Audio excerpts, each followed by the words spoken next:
හෝනියම තමයි ගෑණි මිනිහට බයින එක. හොඳට බලන්න මේ තියෙන මේ බුද්ධ වචනේ තියෙන්නේ බිරිඳගේ හදවතින් එනවා කියන වචනයන් පව් මේ මිනිස්යාට හොදක් වෙන්න ඕන කියලා. අද ගෙවල් වල තියෙන වචන ටික නම්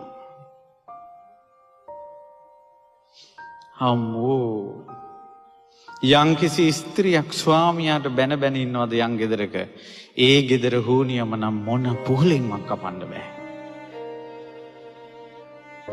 මෙතනද දරුවනේ නුඹලා අනාගතේ විවාහ වෙන්න කැමැත්තෙන් ඇති.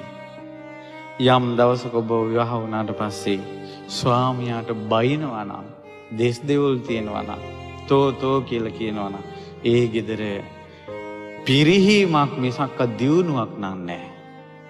බුද්ධ වචනේ සැනසෙල්ලක් නැහැ කියලා කියන්නේ මේ.